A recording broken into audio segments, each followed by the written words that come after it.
Salut tout le monde, c'est Etienne, agri-youtubeur, et on se retrouve cette semaine parce qu'on va parler alimentation des ruminants et on va parler levure vivante. J'ai en essai des levures vivantes pour mettre dans l'alimentation des vaches laitières. Voilà, je vous montre un peu à quoi ça ressemble, c'est-à-dire c'est ça, voilà. Et ces levures vivantes s'utilisent, bon, je les mets dans la mélangeuse par la trappe de minéral, hein, avant de charger la mélangeuse. Je vais faire un essai pendant 2 mois de cette levure vivante, mais avant de commencer, on va faire un tamibouze. Mais tout ça, ça va être expliqué par un professionnel de chez Philéo qui va nous expliquer comment il fait, pourquoi les levures vivantes, comment les levures vivantes. Donc on commence par aller chercher la merde.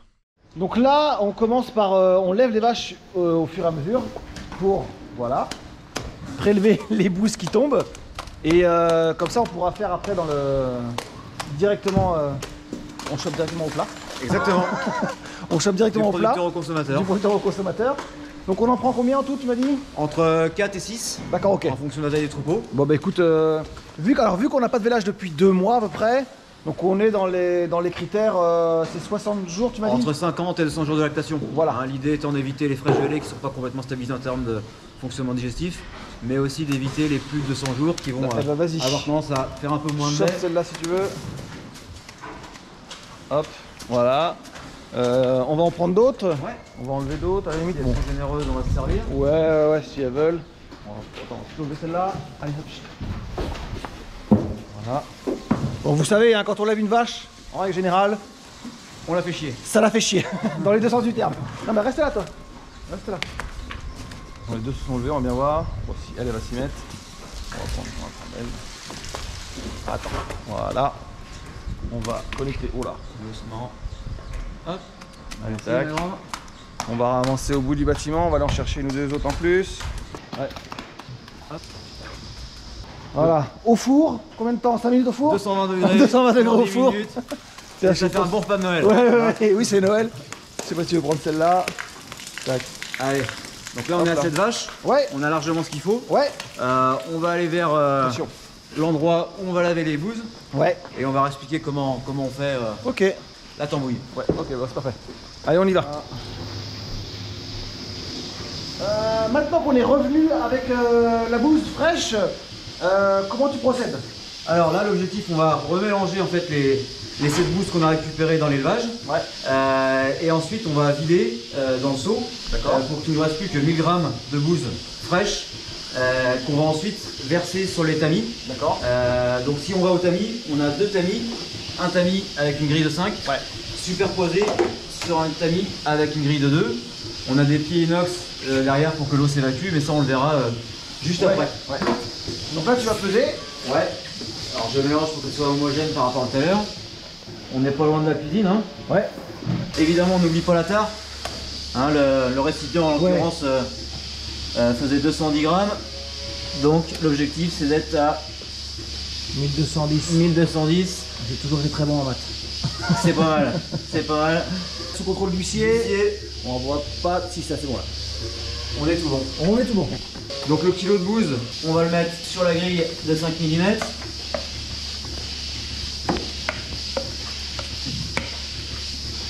On va le répartir. Et maintenant on va passer à l'opération de lavage de la bouse. Donc là l'objectif c'est bien de laver tranquillement la bouse sans mettre trop de pression. L'idée étant que ce soit bien l'eau qui fasse descendre les particules et pas la pression. L'idée étant de faire toujours le tamisage au même endroit avec le même point d'eau. D'accord, ok. Hein, quand on fait un tamisage, l'idée c'est bien de comparer une première situation à une seconde. C'est important d'avoir toujours la même personne qui fasse le tamisage au même endroit, de manière à ce qu'il n'y ait pas de biais lié à la puissance du jet ou à la technique de la personne qui a fait le tamisage. Ça évite un peu les biais. Et là on commence à avoir déjà quelques particules.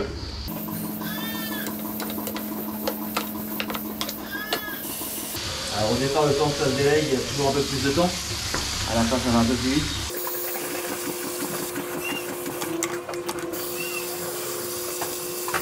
T'attends d'avoir tout fait pour faire une première analyse ou là tu vois déjà des choses Alors là, on commence à avoir des choses. Après, l'idée étant de finalement laver de la bouse. Ouais. Et le repère, en fait, c'est quand ça coule clair. Là, on voit que Voilà, il y a encore des résidus qui coulent, on voit des petites côtes de colza qui traînent encore. Ouais. Donc ça veut dire que notre bouse entre guillemets elle n'est pas propre, si on peut dire ça comme ça. Mais tout pendant qu'il y a des particules qui descendent, on continue à laver. Et on continue à laver sur les tamis superposés. Donc on ne va pas ensuite enlever la grille de 5 pour laver la grille de 2. Hein, c'est vraiment... le but c'est de récupérer tout quoi. Tout passe dans les tamis quoi. Exactement. Dès qu'on est sur des rations avec des taux de matière grasse assez importants, on va avoir tendance à avoir des bouses plus collantes, donc des bouses qui sont un peu plus compliquées à laver. Voilà, dès qu'il y a de la lumière, on le voit aussi assez rapidement sur la couleur et, et sur la teneur en cellulose des rations.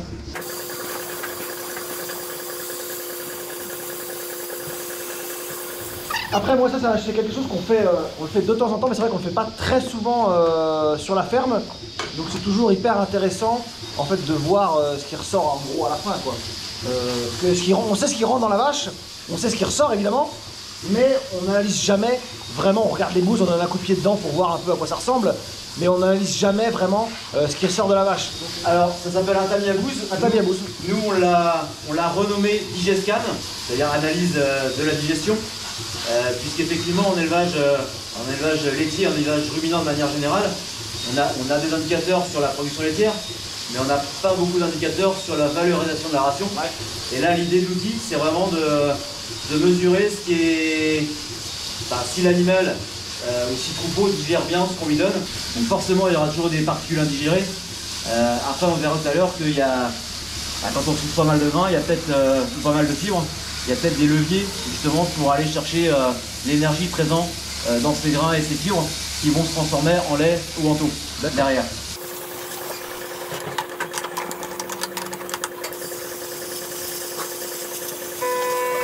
Donc là on voit que ça commence le nombre de résidus qui retombent, il n'y en a quasiment plus, donc on se rapproche de la fin du lavage. Donc là ça coule clair, donc le lavage est terminé. Là, voilà. Donc on regarde en dessous, hop, on voit qu'il y a un peu d'eau, on évacue l'eau. Le premier constat il va être visuel. C'est pour ça qu'on a développé une application qui s'appelle Digescan, qui permet du coup de créer les élevages, de rentrer des paramètres et de prendre des photos des tamis de façon à avoir un historique. D'accord. Puisque l'aspect visuel est autant important que l'aspect numérique. Donc voilà, je sais pas ce que tu en penses Étienne, toi, de ce... Alors j'ai pas tellement d'expérience dans ce domaine-là, puisqu'on en fait très rarement en fait, des analyses de bouses comme ça quoi, où on utilise un filtre à bouses pour un Digescan pour filtrer les bouses. Je remarque quand même beaucoup de grains dans celui-là. Je trouve qu'il y a beaucoup de grains. Après, dans l'autre, honnêtement, je ne saurais pas te dire si c'est bien ou c'est pas bien parce que j'ai pas de référence. Donc juste ce que je vois, c'est qu'il y a quand même pas mal de grains dans celui-là.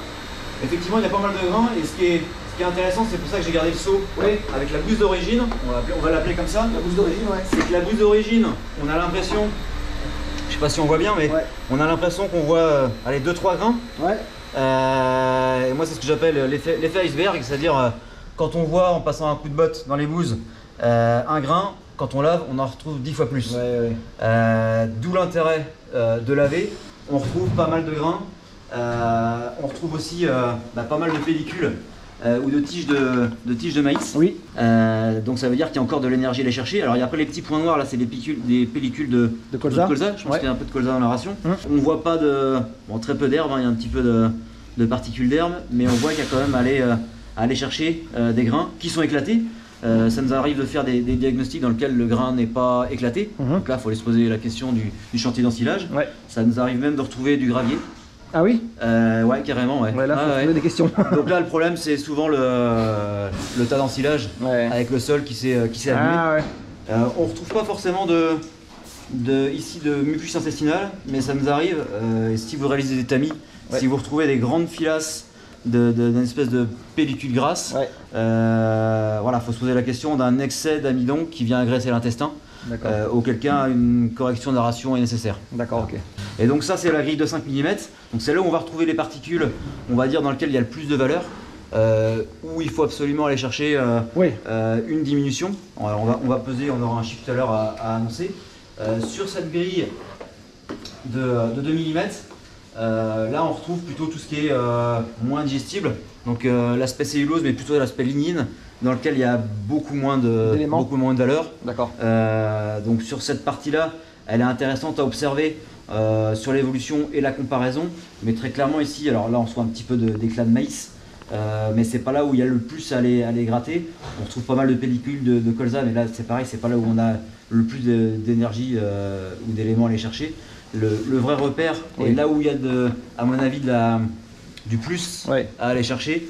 Le grain éclaté, donc c'est déjà très bien. Par contre on voit qu'il y a de l'amidon qui est présent et qui n'est pas utilisé. Donc l'idée c'est vraiment d'aller chercher ça, toute cette énergie qui est présente dans ce grain. Qui n'est pas utilisé par l'animal. D'accord, ok. Ou du gaspillage à éviter en tout cas. C'est vraiment sur cette grille-là. C'est dans cette grille-là, quoi. C'est dans cette grille-là qu'en gros on va retrouver tous les éléments les plus nutritifs qui sont passés à travers, quoi. Exactement. D'accord. Alors maintenant, la question c'est comment on évite le gaspillage? C'est une très bonne question. C'est une très bonne question. La première chose, c'est d'abord et avant tout d'aller voir la ration. Est-ce qu'elle est correctement équilibrée? Est-ce que le plan d'alimentation robot est au top? Et après, il existe des additifs qui permettent d'améliorer le fonctionnement digestif, notamment les levures vivantes et les levures probiotiques. D'accord, ok. Une fois qu'on a lavé les bouses, et avant de peser, on va prendre des photos de ce qu'on a trouvé de près donc sur les deux amis. Parce que comme je disais tout à l'heure, on a développé une application qui s'appelle Digescan qui permet de rentrer les paramètres de l'élevage, mais aussi les photos. D'accord. On rentre les photos, on rentre ce qu'on a retrouvé en particules indigérées, et ça permet quand on reviendra dans un mois et demi d'avoir le son, mais aussi l'image.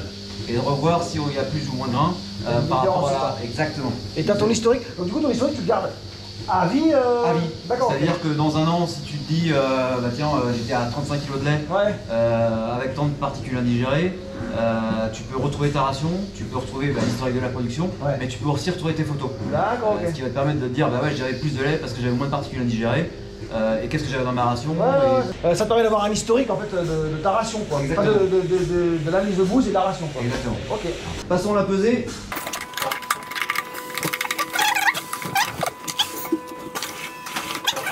Donc là on est à 235 grammes. Ça veut dire qu'on a 23,5% de particules indigérées sur la grille de 5 mm. Idéalement, bon, ça fait maintenant plus de 10 ans qu'on a développé ce tamisage, on commence à avoir une certaine expérience des valeurs attendues. L'idéal est d'être autour de 10% de particules indigérées sur la grille de 5 mm. D'accord. C'est bien l'idéal. On a beaucoup plus. Entre 10 et 20 c'est correct. D'accord. Au-dessus de 20, voilà, il y a manière, où il y a moyen de gratter un peu, et ça on va pouvoir la rentrer aussi dans l'application, de manière à toujours avoir l'historique. D'accord. Donc ça c'est pesé. Ok. Donc même opération pour le deuxième. Sur la grille de mm. Et donc là on est à 162 grammes.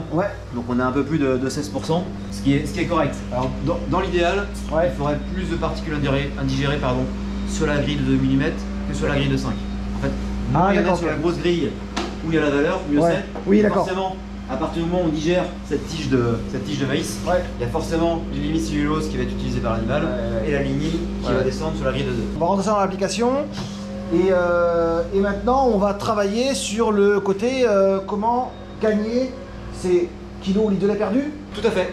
Cette énergie qui est perdue. Cette énergie perdue. Par les fourrages et par les concentrés, comment on peut aller l'améliorer et faire monter le lait ou les taux au tank. D'accord, ok.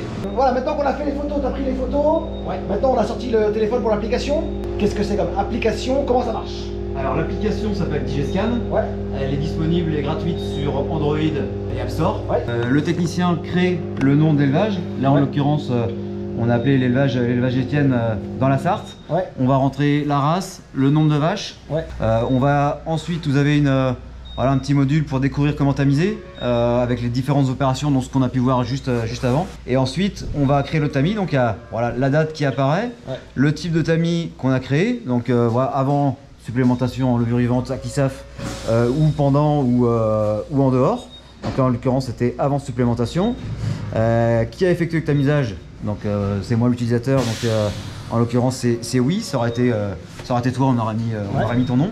On va rentrer les principaux critères de la ration. Donc là en l'occurrence l'ensilage de maïs, ensilage herbe, ensilage d'herbe, tac, ton maïs et ton colza. Maïs humide, non ou pas? Maïs humide, ouais. Là, on arrive sur la page liée au cheptel. Donc, est-ce qu'on a travaillé sur des multipares, les primipares? Donc, ça, c'est en fonction de l'état du troupeau. D'accord. Ou sur toutes les vaches. On va rentrer le stade moyen de lactation. Donc, on est à 170 jours de lactation. Ta production de lait, tout à l'heure, on a vu au robot 31 kg. Tu es sur un TB qui est de 41. 4,1% Ouais. et un TP qui est assez costaud en ce moment. 3,6. Et on peut même ajouter les taux cellulaires. 150. 150, donc c'est nickel. Et donc là, on va rentrer dans ce qu'on a fait tout à l'heure. Donc on a mis 1000 g de bouse. En particules indigérées sur la grille de 5 mm, on a eu 235 grammes. Donc ouais. Là, on s'est arrangé pour avoir 1000 g au départ, mais si on avait 1100 g, ça se calculerait tout seul. Ah d'accord, ok.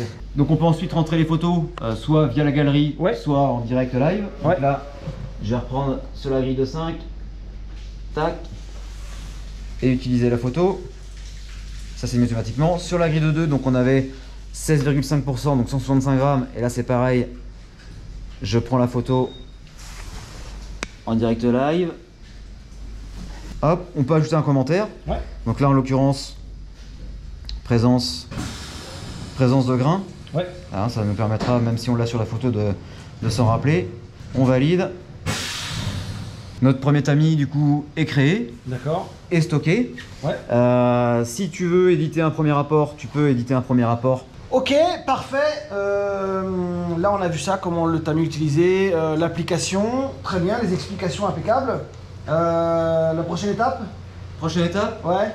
On met en place les levures vivantes, ouais. Dans ta ration. Ouais. Chez toi, c'est tes vaches qui vont recevoir pour oui. Noël. Ouais. Super cadeau. Ça va être leur cadeau de Noël pour les vaches. Exactement. Et avoir des levures vivantes dans la ration. Sur une dose, ce qui fait la réussite des levures vivantes, c'est le produit, mais c'est aussi la dose d'apport. Donc ouais. on va travailler sur 50 milliards d'unités formant colonie. Hein, c'est le nombre de cellules revivifiables que vont recevoir les vaches dans ta ration de base. Et donc on se revoit dans 1 mois et demi pour faire le même bilan. Donc évidemment on fera un tamisage, mais évidemment on ira aussi contrôler ce qui s'est passé sur le lait, les performances de robot. Regardez évidemment comment ça... En lait, en taux, parce que la finalité c'est bien de diminuer les particules indigérées, mais c'est aussi d'augmenter la production pour gagner un peu d'argent. Ah oui, c'est un peu aussi l'intérêt. Après, là maintenant tu en profites, on va être sur le même silo, puisque j'ai commencé mon silo il y a après 15 jours, 3 semaines. Donc on va être sur le même silo, que ce soit herbe ou ensilage de maïs, ça va être le même maïs. Voilà, je rebondis sur ta réflexion, chose hyper importante sur l'utilisation des levures vivantes. Ouais. C'est un super solution. Ça a un vrai intérêt sur les transitions alimentaires, puisque ça va permettre de stabiliser le fonctionnement ruminal. Mais si vous voulez en élevage mesurer l'intérêt, c'est important de le faire sur des rations stabilisées pour pouvoir faire un diagnostic et une conclusion. D'accord. Il ne faut pas de changement de silo pour pouvoir tirer la conclusion de l'avantage de la mise en place de la solution. Tout à fait. Eh bien écoutez, prochaine étape, on y va tout de suite, vous allez voir, on va voyager dans le temps.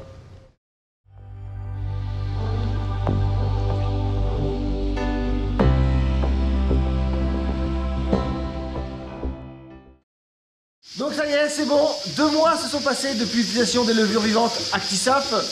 On va recommencer l'expérience, le bousomètre qu'on avait fait il y a 2 mois de ça, avant l'utilisation du produit. On va aller voir les vaches. On va récupérer ce qu'il faut pour pouvoir faire le tamisage avec l'outil Digescam. Et on verra s'il y a une différence par rapport au premier qu'on a fait il y a 2 mois. On regardera donc la différence au bousomètre qui est là juste derrière.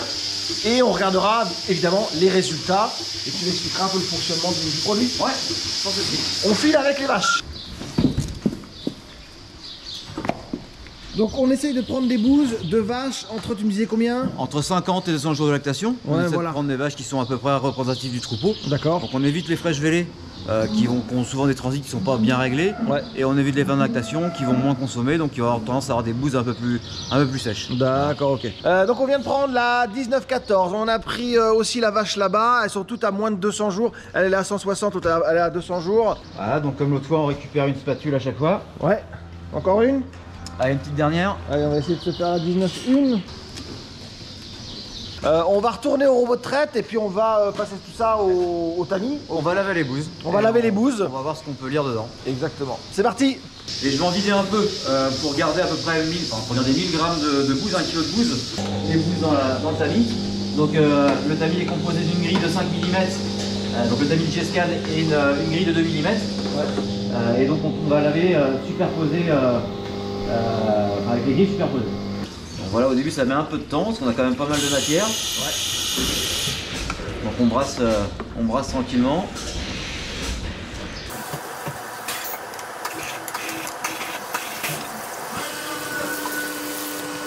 Bon, ça a duré combien de temps 5 minutes, même pas? Si, ouais, 5 minutes le passage. À discuter entre 5 et 10 minutes, ça dépend après des bouses, mais oui, en moins de 10 minutes c'est fait.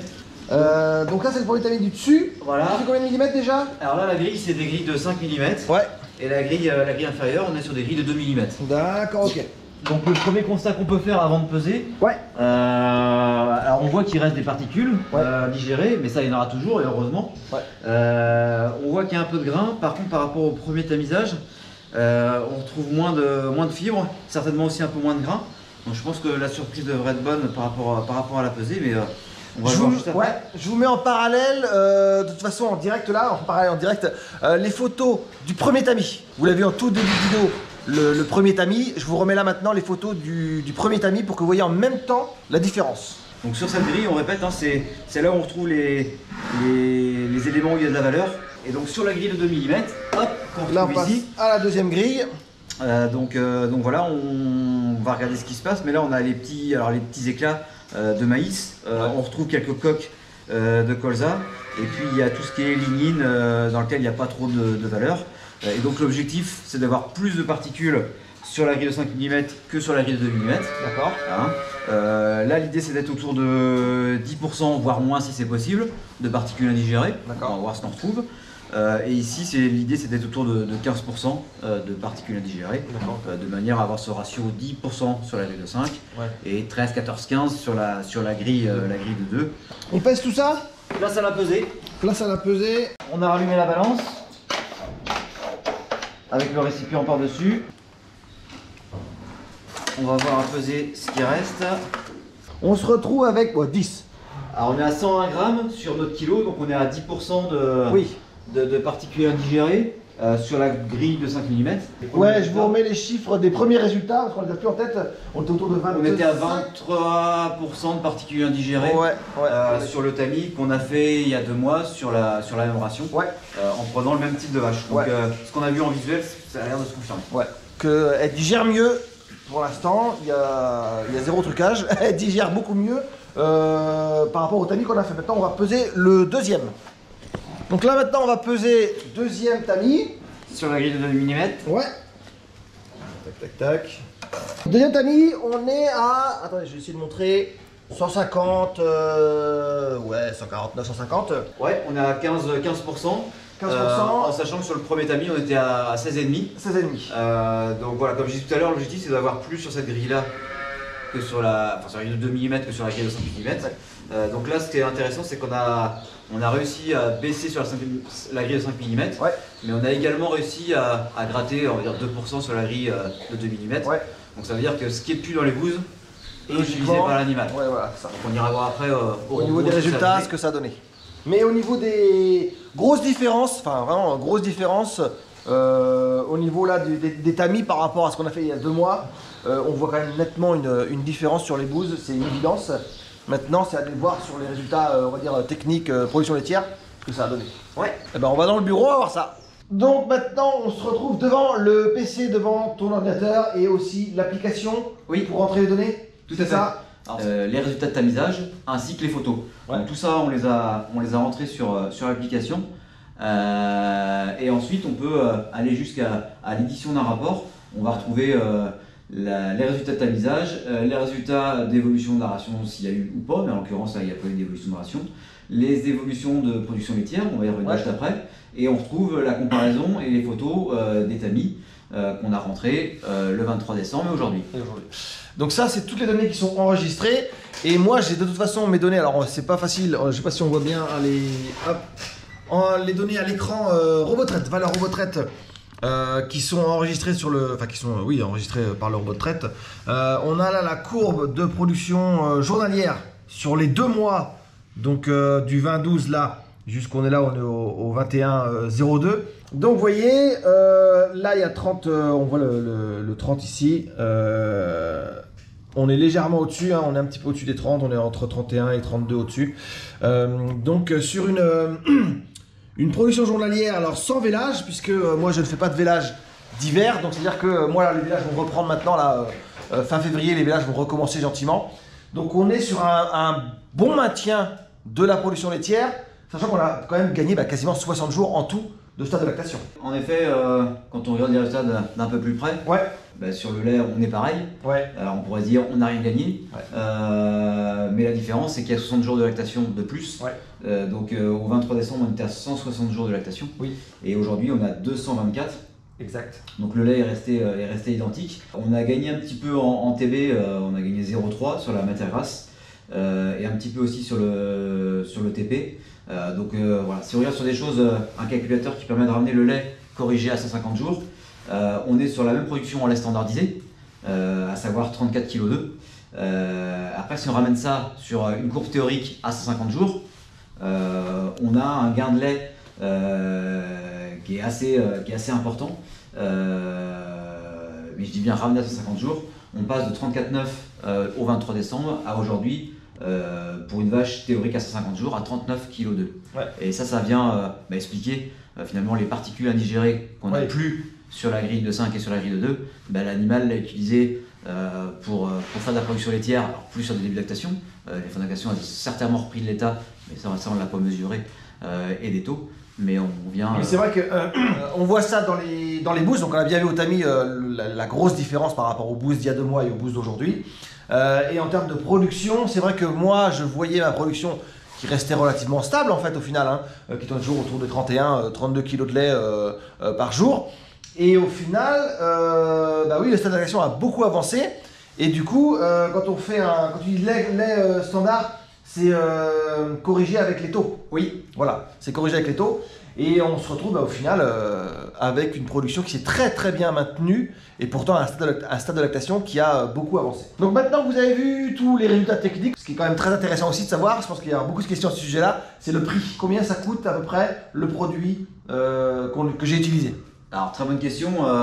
L'Actisaf, déjà avant de parler de prix, mais je ne vais pas élucider la question, vous allez le retrouver chez nos distributeurs, donc les fabricants d'aliments, les gens qui font du minéral ou des nutritionnels.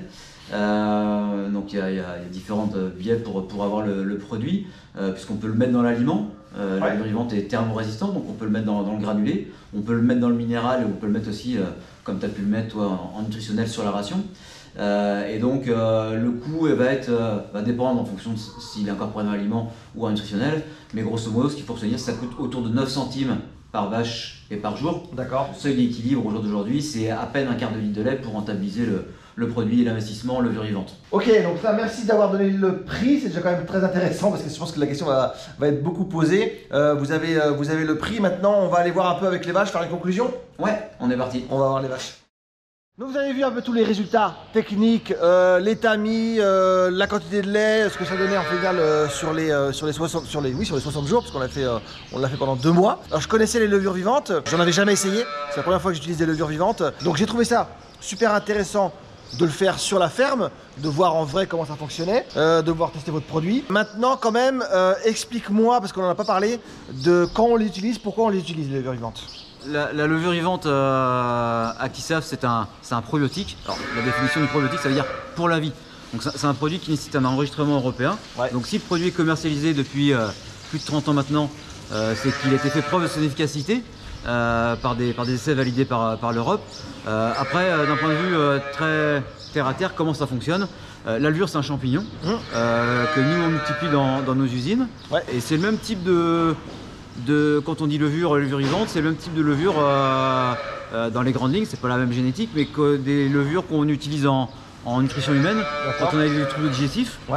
Sauf que le fonctionnement va être un peu différent, on n'est pas des ruminants, nous. Les levures pour la bière?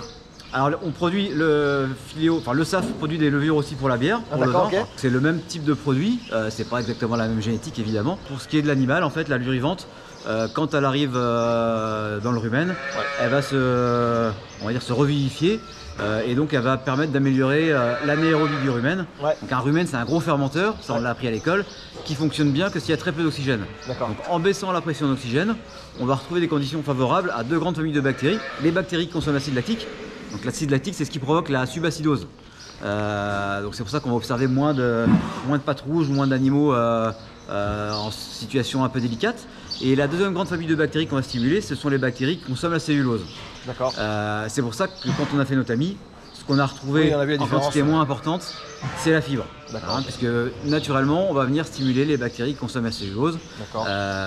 Et donc, à partir du moment où on a un rumen qui fonctionne bien, on va retrouver plus de lait, plus de taux et les animaux en bonne santé. C'est ce que j'allais dire, ouais. Les animaux alors en bonne santé, bon, ils étaient déjà bien avant, hein. Mais c'est vrai qu'on a amélioré l'efficacité des animaux, l'efficacité des vaches. Et du coup, bah, forcément, pour le confort des animaux, la rumination, la santé, c'est aussi meilleur, quoi. Ce qui fait la réussite de la mise en place des levures vivantes Actisaf, c'est d'une part le fait d'avoir des indicateurs comme on a pu faire là, donc un tamis avant et un tamis pendant, c'est de mettre la bonne dose de levure. On travaille sur des doses élevées pour avoir des résultats marqués. Alors, là, en l'occurrence, on était à 50 milliards d'UFC. Et puis, vous avez bien compris que la levure vivante, alors c'est pas un produit magique ou dopant, la levure vivante, elle fait que rendre le milieu ruminal adapté. Et c'est bien le fait d'avoir un rumen qui tourne mieux, qu'on a plus de lait et plus de taux. La levure vivante, c'est pas un Pac-Man qui mange le fourrage concentré. C'est par la meilleure santé ruminale qu'on obtient des animaux en meilleure forme et une amélioration des performances. D'accord, ok, parfait. Et de la rentabilité de l'élevage à la fin. C'est aussi l'intérêt, c'est aussi le gros intérêt, je vous cache pas, de la guerre. du truc. Conclusion, conclusion, je la fais tout seul. Je préfère, toi, c'est plus cool. Honnêtement, je suis parti un peu sceptique parce qu'il y a tellement de différents fournisseurs qui existent, aliments, compléments, toutes ces choses-là. Donc je suis parti un petit peu sceptique et au final, très surpris positivement de l'effet de la levure vivante sur les vaches, sur la production. Vous avez vu les résultats, hein, on a vraiment pris au bout de 2 mois ce que ça avait donné. Donc c'est assez impressionnant. Les vaches ont l'air plutôt contentes. Donc voilà, si vous avez des questions, des remarques sous la vidéo, je sais qu'elle était un peu longue et très technique, mais surtout n'hésitez pas. Et puis je vous dis à la prochaine pour une autre vidéo. Salut!